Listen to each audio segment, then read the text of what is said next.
Hello. Kinetic theory of gases and रेडिएशनचं आजचं हे 6वं सेशन आणि या सेशनमध्ये आपण अभ्यास करणार आहोत absorption, reflection and transmission of heat रेडिएशनचा. आपण गेल्या वर्षी एक गोष्ट शिकलो होतो बघा, की ज्याच्यामध्ये आपण अभ्यास केला होता की हीट ही 3 प्रकारे ट्रान्सफर होते: by conduction, convection and radiation. कंडक्शनमध्ये आपण रॉडचा विचार केला होता. एका साईडला रॉड हीट केला होता आपण, ती केस स्टडी केली होती. त्यानंतर कन्व्हेक्शनमध्ये आपण पाणी तापणे या प्रक्रियेचा अभ्यास केला होता. आणि जी तिसरी प्रक्रिया आहे, जी मोड ऑफ हीट ट्रान्सफर आहे, ती आहे रेडिएशन. सो पहिल्या 2 मोडचा जर आपण विचार केला तर heat transfer require a material medium for the transmission of heat, but radiation does not need a material medium. म्हणजे हे जे 2 मोड आहेत, कंडक्शन आणि कन्व्हेक्शन, याच्यामध्ये हीट ट्रान्सफर होण्यासाठी मटेरियल मीडियमची गरज असते, पण रेडिएशनमध्ये अशा प्रकारे कुठल्याही मटेरियल मीडियमची आवश्यकता नसते.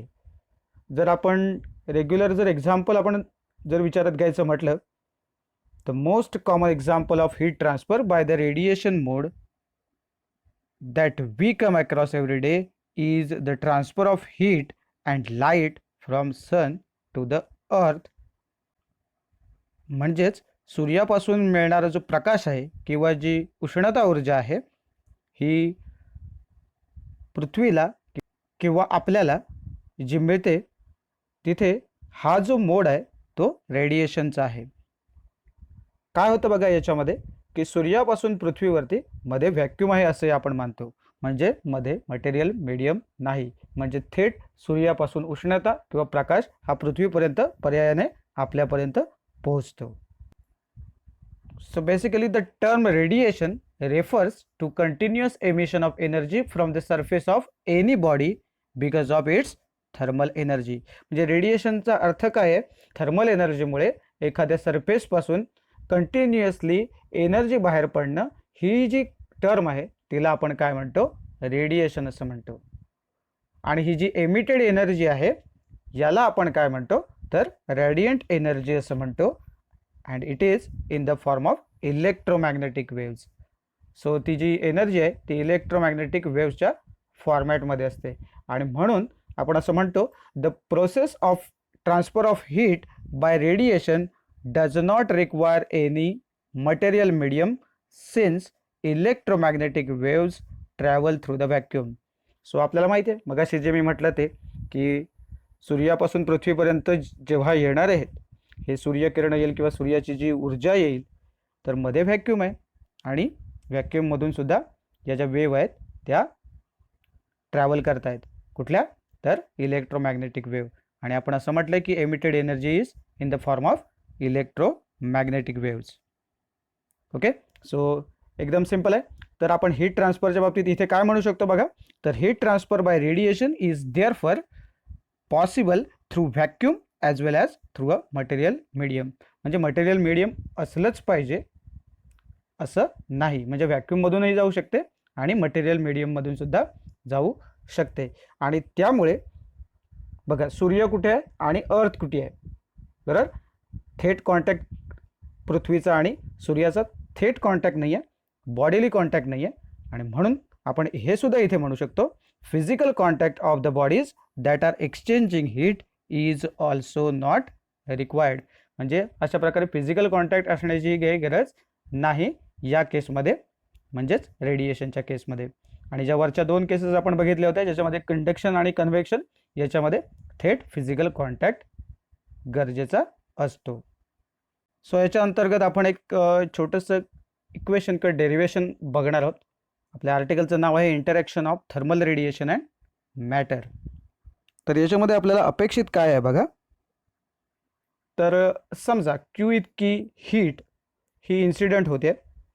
Late Q be the total amount of thermal energy incident on the surface of an object, and QA, QR and QT be the respective amounts of heat absorbed, reflected and transmitted by the object respectively.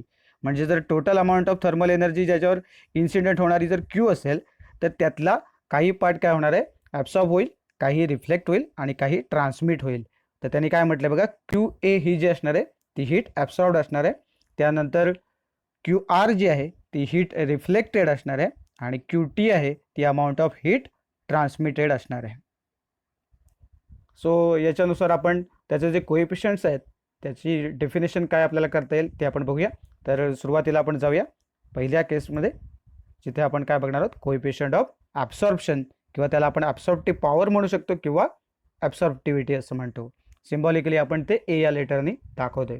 तर याची definition बघा एकदम simple आहे की आपल्याला definition कशी सांगता येईल, तर जर का टोटल अमाऊंट ऑफ हीट जी आहे इन्सिडेंट होणारी ती क्यू असेल तर आपल्याला रेशो कसला घेता येईल, तर the ratio of amount of heat absorbed to the total quantity of heat incident is called the coefficient of absorption. म्हणजे जेवढी हीट त्याच्यावर इन्सिडेंट होते त्यातली तो किती ॲब्सॉर्ब करतो ते बघायचं.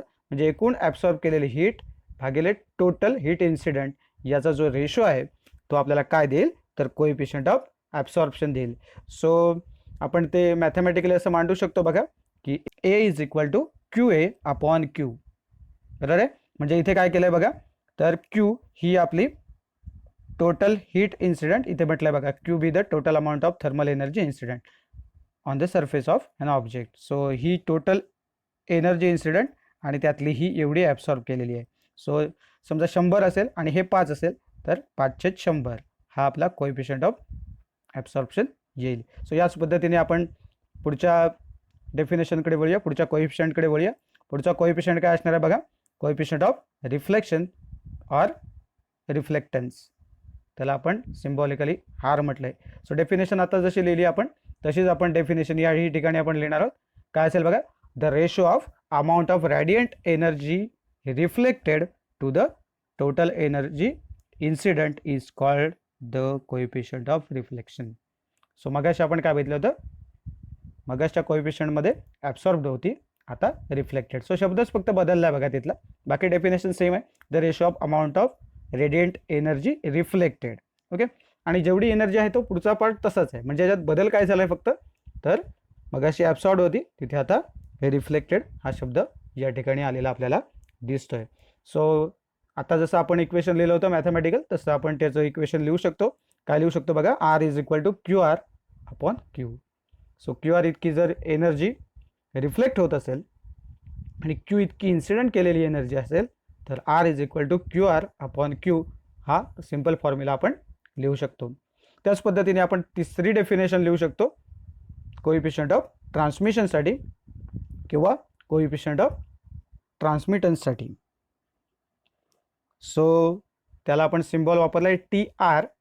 काही ठिकाणी टी असाच केवळ उल्लेख केलेला आहे, आपल्या पुस्तकामध्ये आपण टी आर असं मेन्शन केलं आहे. सो डेफिनेशन बघा आपण काय लिहू शकतो, तुम्ही विचार करू शकता. इथे बघा, इथे काय बदलेल बघा, रॅडियंट एनर्जी रिफ्लेक्टेड होतं तिथे काय होईल, फक्त ट्रान्समिटेड होईल. बाकी काही डेफिनेशनमध्ये फरक पडणार नाही. तर बघूया काय आहे ते डेफिनेशन. हे बघा, the ratio of amount of radiant energy इथे रिफ्लेक्टेड आहे, इथे ट्रान्समिटेड आहे. बाकी डेफिनेशनमध्ये कुठल्याही प्रकारचा बदल झालेला नाही आणि म्हणून फॉर्म्युला जो आहे तो सुद्धा आपल्याला कळला आहे. तो किती लिहिणार आपण, इथे फक्त टी आर असं आपण म्हणणार आहोत. So T R is equal to Q T upon Q. So आता आपण बघूया या तीन कोएफिशियंट्समधलं रिलेशन काय आहे त्याचा थोडक्यात अभ्यास करूया. जे मगाशी आपण मेन्शन केलं होतं ते पुन्हा एकदा मेन्शन करूया. जर तुम्हाला असा हा प्रश्न वेगळा विचारला असेल तर आपल्याला त्याचा रेफरन्स घ्यावा लागेल. सो मगाशी जे आपण सुरुवातीला ॲझ्युम केलं होतं तेच आपण इथे लिहितोय बघा. Let Q be the total amount of thermal energy incident on the surface of an object at Q A, Q R and Q T be the respective amounts of heat absorbed, reflected and transmitted by the object respectively. आणि म्हणून या सगळ्यांची बेरीज जी आहे म्हणजे Q A, Q R आणि Q T या सगळ्यांचीच बेरीज काय मिळेल मग आपल्याला Q.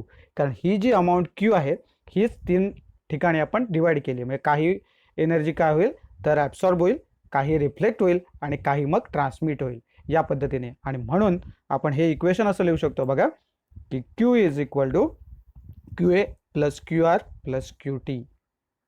Okay, law of conservation of energy असंही म्हणू शकतो आपण याला.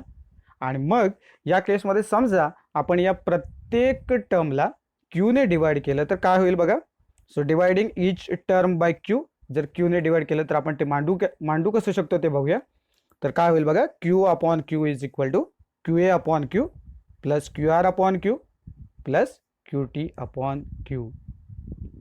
पण मगाशी आपण बघितलं बघा, जेव्हा डेफिनेशन लिहिली आहे तेव्हा क्यू ए अपॉन क्यू म्हणजे काय आहे, तर coefficient of absorption that is a. तसंच क्यू आर अपॉन क्यू म्हणजे आहे आर आणि क्यू टी अपॉन क्यू म्हणजे आहे T R, coefficient of transmission. आणि म्हणून आणि हे इकडच्या साईडला जे आपल्याला दिसतंय आता राईट हँड साईडला, त्या टर्म म्हणजे काय आहेत, तर coefficient of absorption, coefficient of reflection and coefficient of transmission respectively. आणि क्यू अपॉन क्यू म्हणजे किती होईल, तर 1. म्हणून कसं लिहू शकतो बघा, a plus R plus T R is equal to 1. So समजा तुम्हाला 3 डेफिनेशन लिहायला सांगितल्या या तिन्ही, आणि या तिघांमधलं रिलेशन जे आहे ते ऑब्टेन करा म्हणून सांगितलं, तर हे तुम्हाला इझिली सांगता येईल की a plus R plus T R is equal to 1. आता ही जी कंडिशन झाली, ही आपल्या इक्वेशनची जी कंडिशन आपल्याला मिळते ती एकदम सिंपल कंडिशन आहे, ही जनरल कंडिशन होणार आहे. आणि एक गोष्ट तुम्हाला इथे लक्षात येईल बघा, की ही आहे ती कोएफिशियंट आहे, म्हणजे इथे सुद्धा एनर्जी आहे, इथे सुद्धा एनर्जी आहे, ही सुद्धा एनर्जी आहे, ही सुद्धा एनर्जी आहे. त्यामुळे हे जे काही कोएफिशियंट आपल्याला दिसत आहेत ए, आर किंवा टी आर, हे काय असणार आहेत, डेफिनेटली डायमेन्शनलेस क्वांटिटीज असणार आहेत. सो आपण ते मेन्शन करून ठेवू.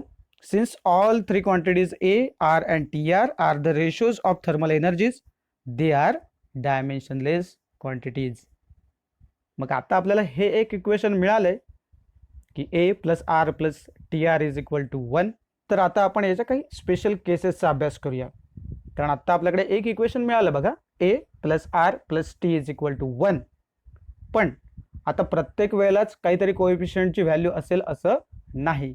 कारण समजा एखादा पुअर ॲब्झॉर्बर असेल, म्हणजे समजा ए ची व्हॅल्यू, कोएफिशियंट ऑफ ॲब्सॉर्प्शन त्याचा 0 असेल, तर उरलेल्या 2ला काहीतरी व्हॅल्यू डिवाइड होईल ती. किंवा समजा एखाद्या वेळेला कोएफिशियंट ऑफ ट्रान्समिशन 0 असेल, तर अशा वेगवेगळ्या केसेस आपल्याला डिस्कस करता येतील. तर त्या पद्धतीने आपण काही स्पेशल केसेसवरती नजर टाकूया.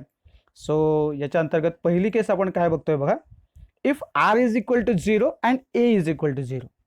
म्हणजे आर सुद्धा 0 आहे, कोएफिशियंट ऑफ रिफ्लेक्शन 0 आहे आणि कोएफिशियंट ऑफ ॲब्सॉर्प्शन 0 आहे. अशा केसमध्ये जर T R is equal to 1 होत असेल, ऑब्विसली कारण तिघांची बेरीज आपल्याला 1 ठेवायची आहे, बरोबर ना. आपलं जे इक्वेशन आपण ऑब्टेन केले त्यानुसार 0 प्लस 0 प्लस 1 असं होणार ते थोडक्यात. So all the incident energy is transmitted through the object. आणि सगळी जी एनर्जी आहे ती काय होते, ट्रान्समिट होते. So it is a perfect transmitter. So basically सगळीच्या सगळी एनर्जी ट्रान्समिट होते, त्याला आपण परफेक्ट ट्रान्समिटर म्हणणार. And the object is said to be completely transparent to the radiation. Okay. So similarly आपण उलटं करू शकतो बघा. इथे आता टी आरची व्हॅल्यू आपण जर 1 म्हणत असू, तर ऑन द अदर हँड आपण असं म्हणू शकतो बघा, if T R is equal to 0, इथे आता आपण टी आर 0 केला आणि ए प्लस आर यांची बेरीज जर 1 होत असेल, तर the object does not transmit any radiation, it is said to be opaque to the radiation. So इथे completely transparent to the radiation म्हटलं होतं आपण, आणि या केसमध्ये आपण म्हणणार आहोत opaque to the radiation. आणि अशा सबस्टन्सला काय म्हणतात हे आपण नंतर पुढे बघणारच आहोत. So a substance through which heat radiation can pass is known as diathermalous substance. So ज्याच्यामधून हीट रेडिएशन पास होऊ शकतात अशा सबस्टन्सला आपण डायथर्मनस सबस्टन्स असं म्हणतो. आणि या केसमध्ये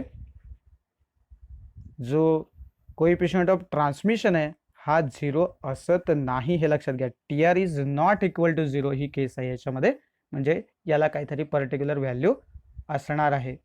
आणि हा जो काही डायथर्मनस सबस्टन्स आहे किंवा डायथर्मनस बॉडी आहे, ही गुड ॲब्सॉर्बर पण म्हणता येणार नाही आपल्याला आणि गुड रिफ्लेक्टरही म्हणता येणार नाही. सो अशा प्रकारची जी काही बॉडी आहे, अशी आपल्याला बरीच उदाहरणं आपल्याला देता येतील. काय काय सांगता येतील बघा. Examples of diathermanous substances are, examples तुमच्या समोर ठेवलेत बघा, glass, quartz, sodium chloride, hydrogen, oxygen, dry air, etcetera. So basically अशी बरीच एक्झाम्पल्स आहेत. परीक्षेच्या वेळेला कदाचित तुम्हाला व्हॉट इज डायथर्मनस सबस्टन्स आणि गिव्ह एक्झाम्पल्स ऑफ इट असाही प्रश्न विचारला जाऊ शकतो किंवा हे MCQच्या दृष्टीने देखील सेट होऊ शकतं. पुढची case, the substances which are largely opaque to the thermal radiation that is do not transmit heat radiations incident on them are known as athermonous substances. तर हे जे मी मगाशी तुम्हाला म्हटलं तर मगाशी केस आपण बघितली होती, ओपेक असा शब्द आपण वापरलाही होता, बरोबर ना. ज्या दोन केसेस आपण बघितल्या, ऑन द अदर हँड असं म्हटलं होतं त्यावेळेला, बरोबर. तर ज्या वेळेला हीट रेडिएशन ट्रान्समिट होत नाही म्हणजे TR 0 असला पाहिजे, बरोबर ना, अशा सबस्टन्सला आपण काय म्हणणार आहोत, athermanous substances. So here you can say TR is equal to 0. आणि अथर्मनस सबस्टन्सेसची जर आपण एक्झाम्पल्स बघितली तर आपण ती इझिली काय काय सांगू शकतो ती बघा पुन्हा एकदा.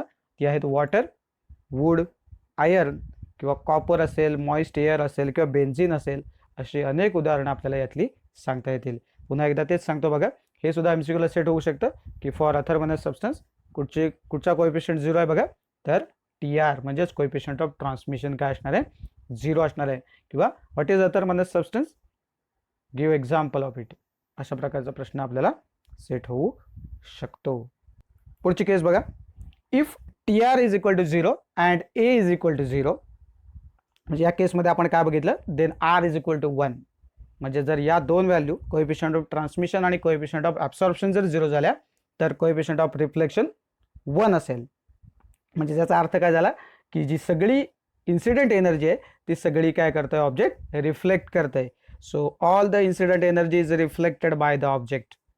आणि म्हणून आपण त्याला काय म्हणू शकतो, it is a perfect reflector, बरोबर ना. आणि a good reflector is a poor absorber and poor transmitter.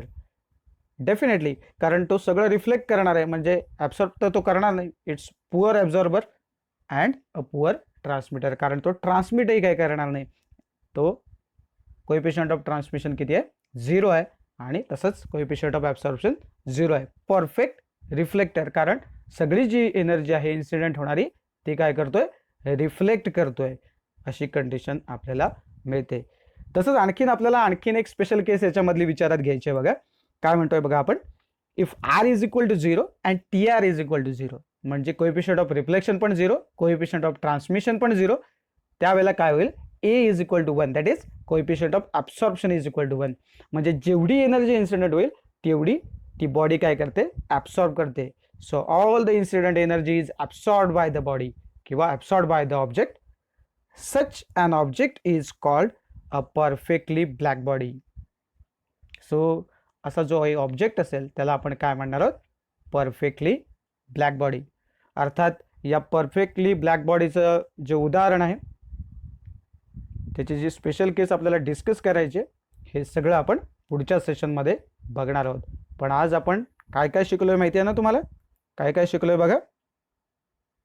तर coefficient of absorption, coefficient of reflection and coefficient of transmission. आणि म्हणून तुम्हाला याच्यावरती बेस्ट एक न्यूमेरिकल मी तुम्हाला दाखवतोय बघा. The coefficient of absorption of the body is 0.52 and coefficient of reflection is 0.18. The amount of heat incident on the body is 4000 joule. Calculate amount of heat transmitted through a body.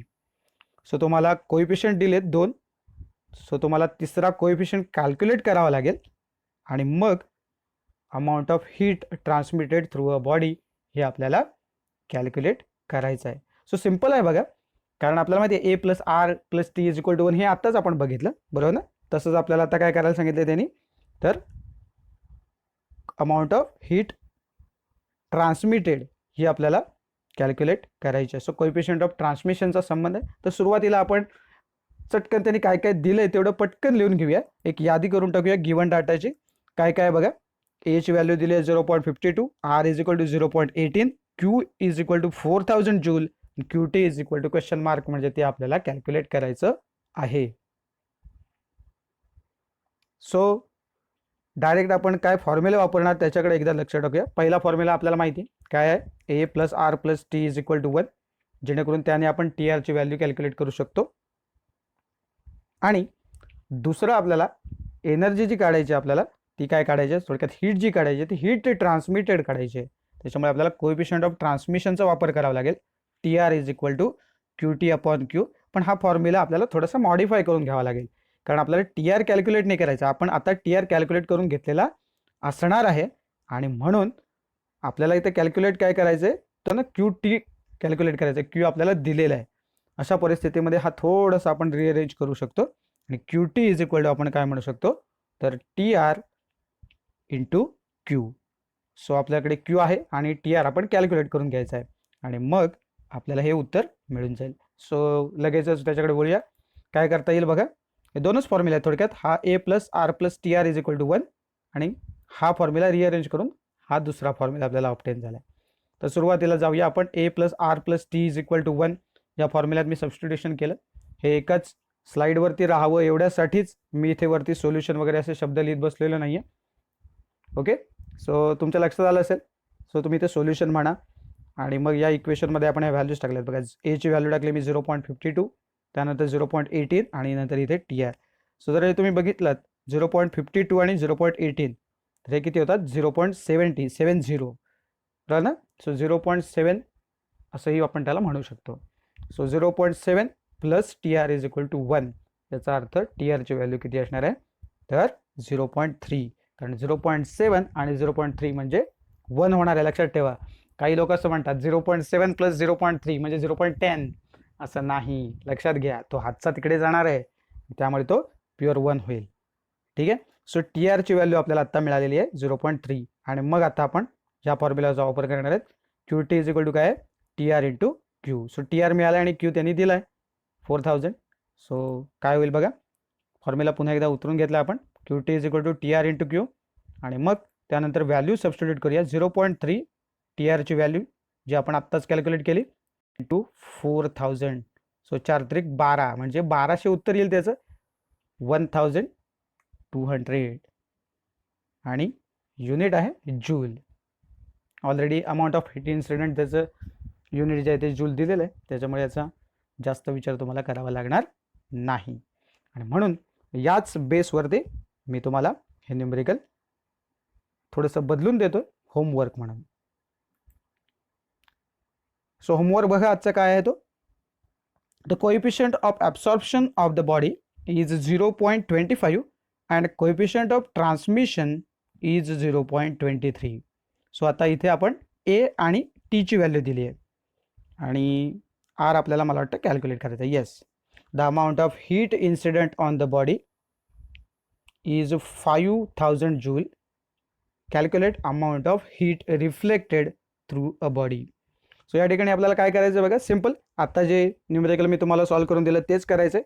फक्त तिथे आपण काय calculate करत होतो तर T R calculate केला होता. तर इथे आपल्याला कॅल्क्युलेट काय करून घ्यावं लागेल, थोडक्यात आर कॅल्क्युलेट करून घ्यावं लागेल आणि मग त्यानंतर amount of heat reflected through the body आपल्याला कॅल्क्युलेट करता येईल. जे या आता सोडवून दिलेल्या न्यूमेरिकलमध्ये जे केलं तेच तुम्हाला करायचं आहे आणि उत्तर फाइंड आउट करायचं आहे.